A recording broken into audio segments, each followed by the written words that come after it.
ইনকলাব মঞ্চের ওসমান হাদির উপরে যে হামলা হয়েছে, এই হামলাকে কেন্দ্র করে এই পর্যন্ত ৫ জনকে গ্রেপ্তার করা হয়েছে। এই ৫ জনকে রিমান্ডে নেওয়া হয়েছে এবং রিমান্ডে নেওয়ার পরে তারা যে তথ্য দিয়েছে শুনলে একদম অবাক হয়ে যাবেন। কারা হামলা করিয়েছে, কারা এই ইস্যুটাকে সামনে নিয়ে এসেছে, কারা পিছন থেকে কলকাঠি নেড়েছে, কাদের নির্দেশে এই ঘটনা ঘটেছে, একদম অবাক হয়ে যাবেন এই তথ্যগুলো শুনলে।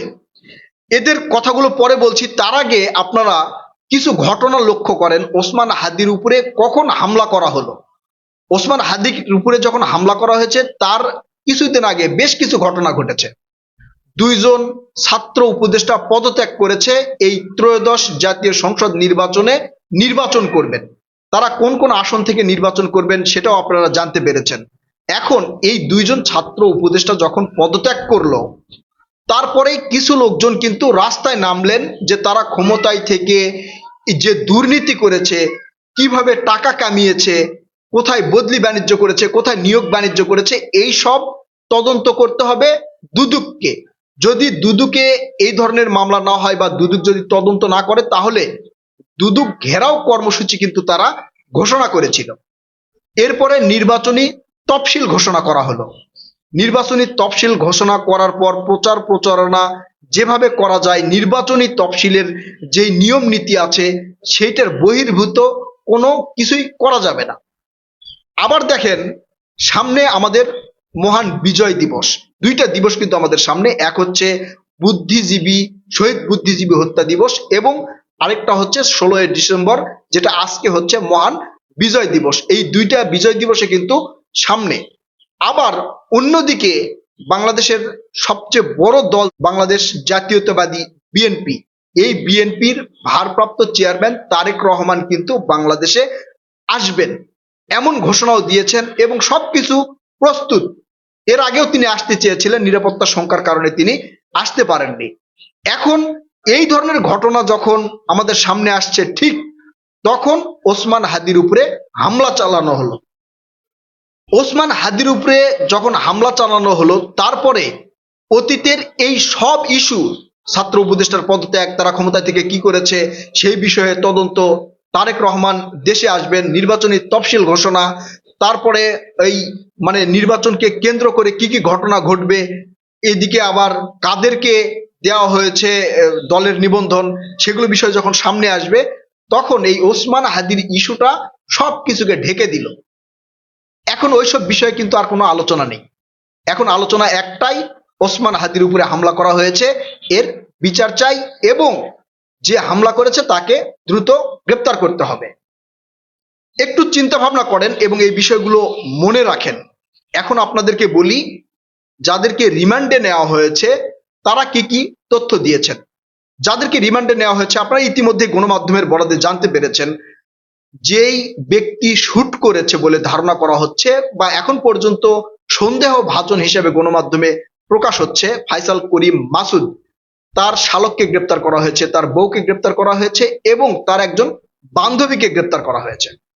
এছাড়াও ইনকলাব মঞ্চের ওসমান হাদির অফিসে এই ফাইসাল করিম মাসুদের সাথে আরেকজন ব্যক্তি এসেছিল যার নাম কবির।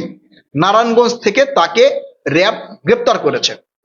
আর এর আগেই যেই বাইকে চড়ে ওসমান হাদির উপরে হামলা করা হয়েছে সেই বাইকের মালিককেও গ্রেপ্তার করা হয়েছে। অর্থাৎ মোট ৫ জনকে গ্রেপ্তার করা হয়েছে, ৫ জনকেই জিজ্ঞাসাবাদ করা হয়েছে। এখন আপনাদেরকে বলি, ওসমান হাদির উপরে হামলা করার বিষয়ে যে ৫ জনকে গ্রেপ্তার করা হয়েছে, এই ৫ জনের মধ্যে কে কি বলেছেন। আপনারা জানেন ওসমান হাদির এই ঘটনাকে কেন্দ্র করে প্রথমে গ্রেপ্তার করা হয়েছে বাইকের মালিককে এবং বাইক উদ্ধার করা হয়েছে। বাইকের মালিক এক এক সময় এক এক কথা বলেছে। কখনো বলেছে আমি বাইক বিক্রি করেছি, আবার কখনো বলেছে বাইক আমি গ্যারেজে রেখেছিলাম। তারপরে সে একটা মারাত্মক কথা বলেছে, আমাকে গ্যারেজে নিয়ে যান, সব কিছু আপনারা জানতে পারবেন। এই বিষয়টা এখানেই আপাতত ইতি। এরপরে কি হয়েছে সেটাও আপনাদেরকে বলছি, সে কি বলেছে সেটাও আপনাদেরকে বলছি। তারপরে গ্রেপ্তার করা হয়েছে ৩ জনকে। যে ফাইসাল করিম মাসুদ ওসমান হাদিকে শুট করেছে, তার শালক তার বউ এবং তার প্রেমিকাকে গ্রেপ্তার করা হয়েছে।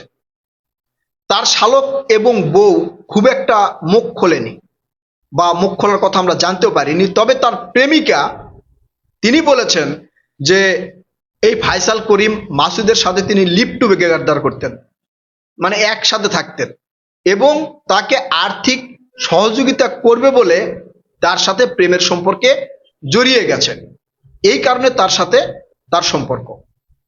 এরপরে যাকে গ্রেপ্তার করা হয়েছে তিনি হলেন এই ইনকলাব মঞ্চের ওসমান হাদির অফিসে এসেছিলেন ফায়সাল করিম মাসুদের সাথে, অর্থাৎ যেই শুট করেছে তার সাথে এই অফিসে এসেছিলেন। সিসি ক্যামেরা ফুটেজ দেখে তাকে চিহ্নিত করা হয়েছে এবং নারায়ণগঞ্জ থেকে তাকে গ্রেপ্তার করা হয়েছে। গ্রেপ্তার করার পরে তাকে জিজ্ঞাসাবাদ করা হয়েছে। সেই জিজ্ঞাসাবাদেও কিছু চাঞ্চল্যকর তথ্য উঠে এসেছে, যেটা এখন পর্যন্ত মানে গণমাধ্যমে প্রকাশ হয়নি বা প্রকাশ করা উচিত নয়। এজন্য আমি সেটার পুরোটা বলছি না, কারণ পুলিশের পক্ষ থেকে যখন বিবৃতি দেওয়া হয়নি এই বিষয় নিয়ে কথা বলা উচিত হবে না। সার্বিক দিক বিবেচনা করে আরেকটা বিষয় যদি আপনারা লক্ষ্য করে থাকেন, যে গণমাধ্যমে সবসময় প্রচার করা হয়েছে ঢাকা ৮ আসনের সম্ভাব্য প্রার্থী ওসমান হাদির উপরে গুলি করা হয়েছে। এই ঢাকা ৮ আসন বারবার কেন বলা হয়েছে? একটু মানে সন্দেহের দিক থেকে বলি, আমার মতামত আপনাদেরকে বলি। ঢাকা ৮ আসন বারবার উল্লেখ করার কারণ হয়েছে যে ঢাকা ৮ আসনে আর যারা রয়েছে তারাও এর বিষয়ে জড়িত থাকতে পারে এবং বিএনপির মানে ওখানকার যেই প্রার্থী, সম্ভাব্য প্রার্থী মির্জা আব্বাস, তাকে লক্ষ্য করে ডিরেক্ট কথা বলা হয়েছে। তিনি যখন সেখানে উপস্থিত হয়েছেন, ইনকলাব মঞ্চের এই ওসমান হাদির সহযোগী ঝুমা ডিরেক্ট বলেছে, আপনি গুলি করিয়েছেন, আপনি কেন আসছেন? ওই সময় পর্যন্ত কিন্তু মানে কোনোভাবে জানা যায়নি যে এই ঘটনার পিছনে কে বা অপরাধীকেও সঠিকভাবে চিহ্নিত করা গিয়েছিল না। ওই সময়ে তিনি ডিরেক্ট মির্জা আব্বাসকে লক্ষ্য করে এই কথা বলেছিলেন। এখন সার্বিক দিক বিবেচনা করেন, অতীতের সকল ইস্যু ধামাচাপা, আবার ৮ আসনে ওসমান হাদি না থাকলে কার লাভ হবে এগুলো বিবেচনা করেন। আবার নির্বাচনের তফসিল ঘোষণা হয়েছে, সামনে নির্বাচন হবে, এই নির্বাচন বানচাল হলে কাদের লাভ হবে, সবকিছু যদি বিচার বিশ্লেষণ করেন তাহলেই বুঝতে পারবেন পিছনের কলকাঠি নাড়ছে কে।